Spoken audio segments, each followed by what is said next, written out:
Nigerian textile industries, that our youth will be employed.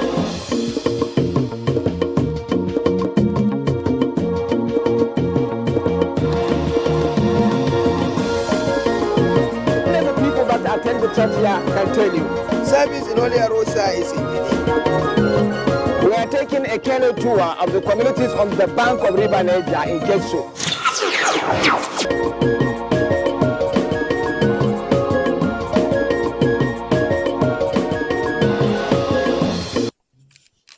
In my travels across this country, I have come across some epic environments that have value in beauty and are significant for the survival of the people.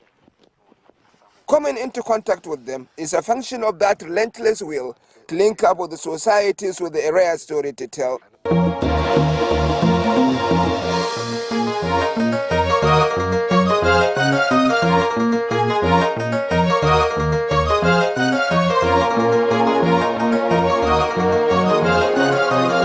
I went to Kwara State to follow on a story of a disabled group who find new lives through a special federal intervention. Prior to the intervention, they were a group in this area without definite means of livelihood. They got a federal grant and started life as cassava processors, and what a life it turned out to be for them.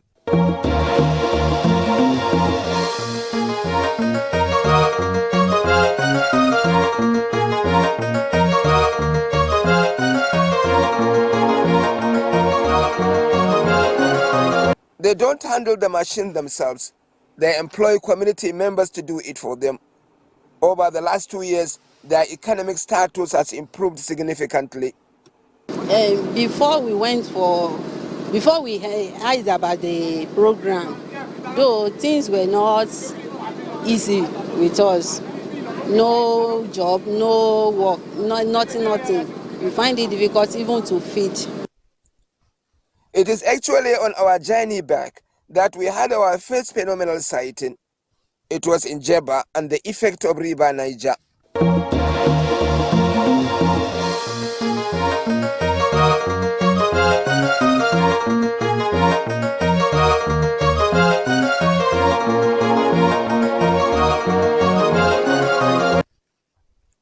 The sight of River Niger slicing through Jeba is a gripping spectacle. It is a stop of the postage stamp.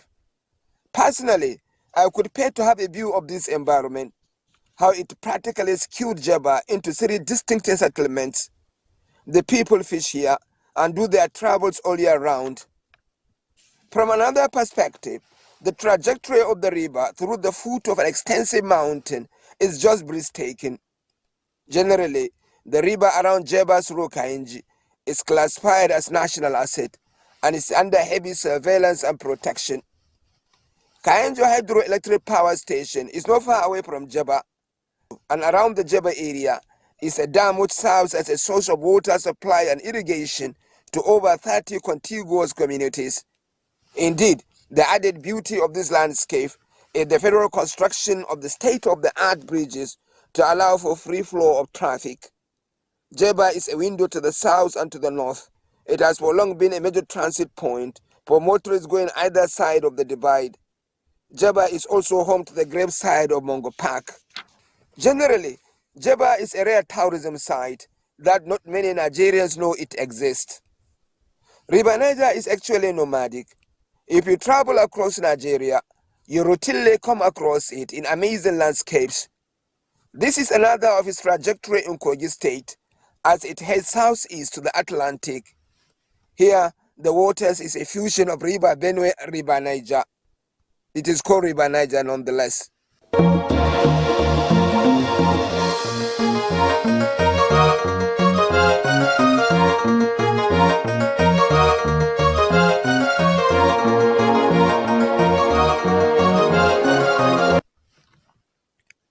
As it was in the case of Jeba, it was the case here in Niger Bridge in Kogi State too. The bridge links north to all of Kogi East and all of Southeast and South-South. The federal effort to construct quality bridge over the Eternal River here does not only accentuated the landscape, but also created a picture of beauty and joy that can attract tourists. The water here is a highway to littoral communities. Most equipment of Ajakuta steel are actually transported across this water highway. Apart from navigation, it allows for irrigation activities and fishing as well. River Niger is significantly a Nigerian icon, and anywhere it passes through across Nigeria, it leaves behind immense possibilities of water travels, irrigation, fishing, and perspectives of elegance and beauty. Where we stood while taking these pictures in this bridge was a colony of weaver birds. They have been noisy and restless all through our walk, as they move in and out of their nesting areas with the abandon. The last time I went to Zamfara State was to do a story of some 60 banditry orphan children who, in a remarkable turn of events, are having a new lease of life. It all started when we started having challenges of insecurity and having children who are orphaned by the security issue, and we were able to come together with 4 of us as partners. We have the Emirate Council, we have the local government, we have the Save Our Soul, with an NGO, and we have Free, which is a charity or an NGO itself, which is spearheaded by some of our brothers who are from the state living in the UK. So the 4 of us came and sought for a solution or some intervention in even in a small way that we could elevate children who have been orphaned. So as God will have it, we came together, we sought for various options of where they will stay, what they will do, what programs will be mapped out. These children are kept in one place and are given regimental lessons in science and training their mind to innovation and skills development. For the 2 years since they are here, their progress has been outlandish. Ubaidillah had seen both of his parents killed in a remote village in Bungudu local government area by bandits. He has never known anywhere other than his village, and he could not even trace where his village is now. So when he was brought here, he naturally does not know what automatic teller machine is. His teachers explained it to him, and when they came to Abuja for an exhibition, ATM was shown to him in real life. Today, Ubaidillah have his own functional ATM machine, and it is dispensing money. I started with carton, then later I changed it to aluminium. I used locally sourced materials, which is an motor, battery, and other materials. Another of these children produced a solar-powered fan that really works. As a matter of fact, there have been displays of what these open children do exceptionally.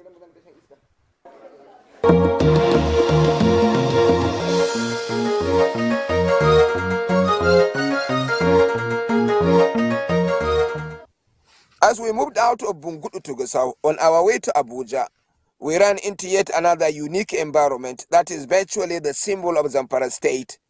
It is Dutsen Kwatarkwashi, an extensive mountain chain that has been supporting life for centuries. It is a conspicuous and intimidating presence for anybody coming to Gusau Road from Daria. Tons of communities found settlements on its foot. Its peak has been supporting settlements and livelihoods too. Scholars say internecine walls were put on the mountain tops during especially the Hausa wars of the 18th and 19th centuries. It has seen migrations of people from across all of Hausaland and beyond too. The scholars speak of evidences of these upheavals and movements at the mountain tops. Evidently, however, the mountains still support lives on a large scale.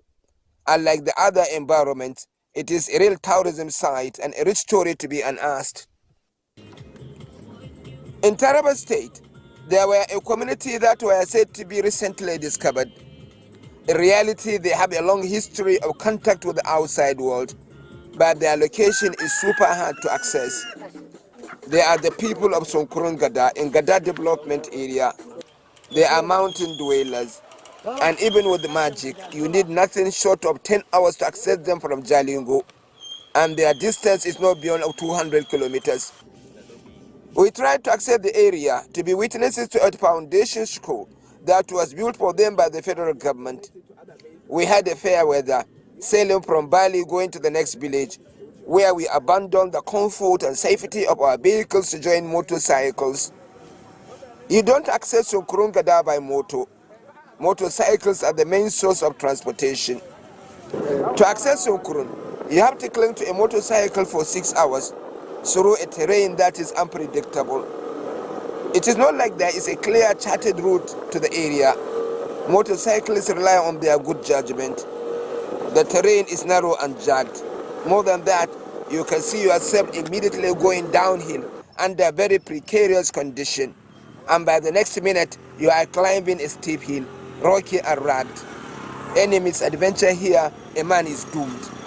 The motorcyclists are a master of the train, however. They keep negotiating the train in high speed like it was an expressway.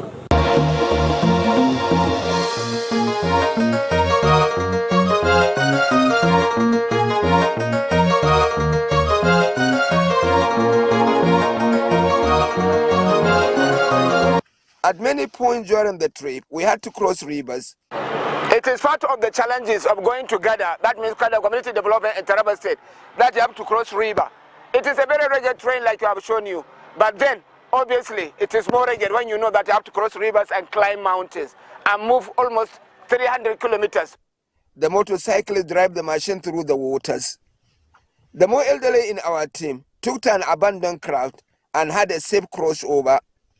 We negotiated the running water on foot, and because we moved barefooted, the soles of our feet reacted like dozens of razors are cutting through them. We eventually made it to the other side and had time to marvel at the river environment. It was lush and serene, and just a beautiful work of nature.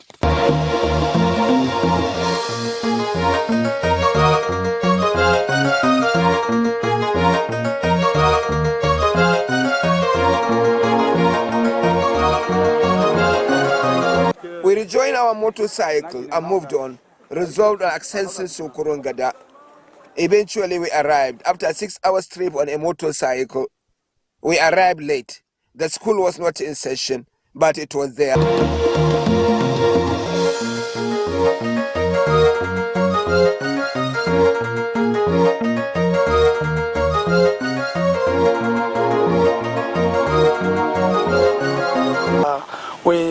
We sustain the structures and we play our part to see that students are committed and the children are committed in the schooling and studies. You have 6 classrooms, 2 blocks of 33 classrooms each. Yes, sir. Did that enhance the enrollment of pupils into the school? Yes, though the enrollment is higher than the classrooms, but this has helped enough for the student to be comfortable. How many communities are taking advantage of this structure? We have 6 communities around this area that the children come all over to come and school here. Only issue now is negotiating that route for another 6 hours on a motorcycle and at night. Sunkuru may have been in the Nigerian map, but it definitely is no place to traverse at will. In Yobe State, in Yusupari local government area, the desert is defining the livelihood of several hundreds of communities. I precisely was in Tulu, and here it is a desert in full color. It took us 6 hours from the local government headquarters of Yusupari to be in Tulu. There is no defined path. We access the area by continually asking the locals on our way. As we moved, we encountered several defining graphics of the desert. Isolated houses, few movements, and the preponderance of acacia trees where vegetations exist. Otherwise, the desert can be threadbare. One of nature's artwork is the evolution of oases in the desert. There are 10s of them. We ran into one along the way. Tulo is unique. It is an area that is covered by desert. And then incidentally, in a desert, you get oases. Now, these oases are source of livelihood to many communities that are living around those areas, especially in the Yusupari area. Now, you know what? The oases allow them to do their irrigation farming. It allows them to harness potassium in various qualities. Like in this place, you can see the potassium. Then you also have shrubs. Not only shrubs, you also have trees that will grow up that will not only give you shelter, but they also provide you with food, like the date farms we have. But then incidentally, maybe because of climate change, maybe because of the changing in times, many of these oases are drying up. In fact, in the classification of oases, this is a dead oasis. Gone were the time when these oases provide water for the livestock, when the people harness it for their potassium, and when the people use the water inside to do their irrigation farming. There are actually three kinds of oases, and you can have the perspective of one here. It is cycled by palm vegetation. Initially, this oasis is an active oasis. You know, oasis classify into three: web, active oasis, semi-active oasis, and dead oasis. The active oasis is the one that possesses all the water inside the oasis, and the water table is very shallow. You can access the water the more we dig small, and people, they are doing irrigations in that oasis. Still, they are assessing or harnessing potash. They can sell it for their livelihood. Also, they can after the irrigation, still during the rainy season, still they embark their selling on rainy the farming system during rainy season. So as the result of this, their economic aspect is promoted. They do get outcome from this oasis. So because of these other encouragements, gradually the fertility and productivity of the soil has been declines, and the yield at the end of their harvest is low. They cannot support them to survive. Many of the oases are now reminders of what they have been. Even the natural potassium content found in the oases are no longer crisp and marketable. Clearly, however, they are part of the adornment of the desert. We moved to Tulu, where we came face to face with the desert moons. The dwellers of the area have made the desert a highway. They move freely with their motorcycles and ox-driven carts.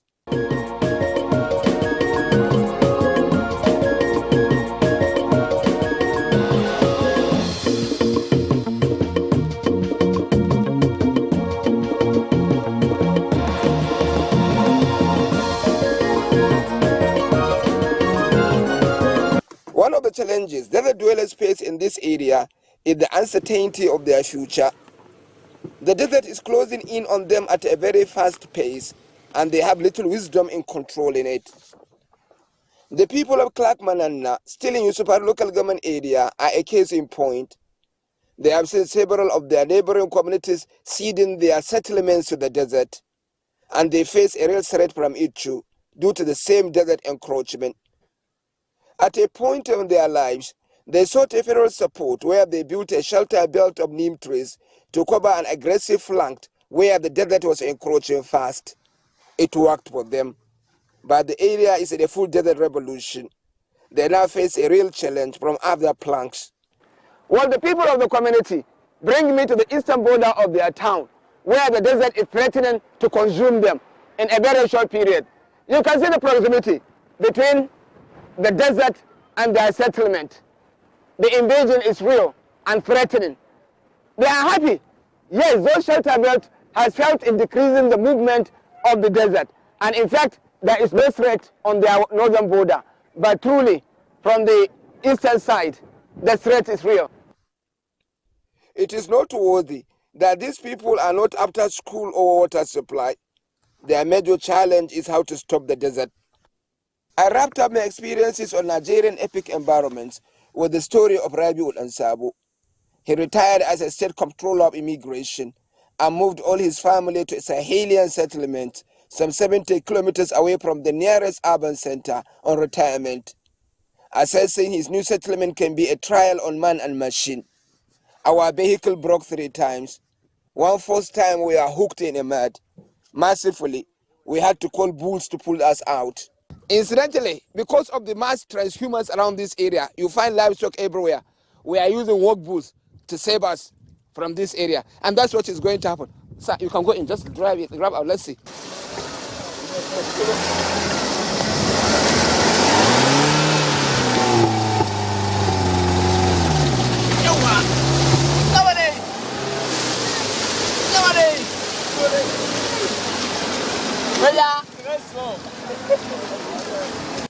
Eventually, we arrive at Ansabo's new environment. There are scarcely 10 houses there, and they are all not interconnected. Here, Nansabo built a green wall surrounded by nature. Amazing, you will say, for a man who retired as a self-controller of immigration. I don't use AC. I don't use fan. It's natural. When you have a habitat like this, you have trees, you have things like gum arabic, even without getting economic benefit from it, then you gain from nature. One of the wonders of Ansabo is his ability to grow extensive plantation and notice virtually an arid zone. The Sahelian region is not as far as that. That is politics. The Sahelian region is one of the best regions because it gives you the best agriculture, more than the forest region. More than the forest region, you know. Explain yourself. Yes, because you see, so many people are making mistakes. They think that when there is a lot of rain, then there is production. Then you have a good harvest. That is to us, experienced farmers, it's not like that. Like last year, we had a lot of rain, and we lost a lot. In this farm, I lost over 3 million. Ansabo is actually a thinker, a philosopher who lives by his book of philosophy. He has reparation ideas about climate change, environmental degradation, and desert encroachment. Sometimes our own problem is that people think that government, everything is politicized. Government is part of us. Government is part of us. We have to know everybody, the planet, on this planet, everybody is located where God wants him to be located. And when you are located, you will be located with the right paraparania there. And then it is up to you. If you destroy it, then you find problems. If that is what in the developed societies they always harness these resources. They always make sure they take care of the plants and trees. But the culture is not there. Exactly, because the climate change is related, interrelated, interwoven. If we are cutting trees, the climate will be hot, simple and clear. You don't need to be a scientist to know. A layman can know. When you don't have trees here will be hot. And you find difficult even to sleep in the night. And many other things will come over again, including disease. Trees are contributing a lot. They provide oxygen, the carbon dioxide will go and then refine it and all this. I'm not a scientist, but this is simple. Everywhere, if there is tree, then it means there is protection. Ansabo is living his life peacefully here, surrounded by what he cherishes and finds fulfillment in. A significant case study in the immense possibilities Nigerian exotic environments offer.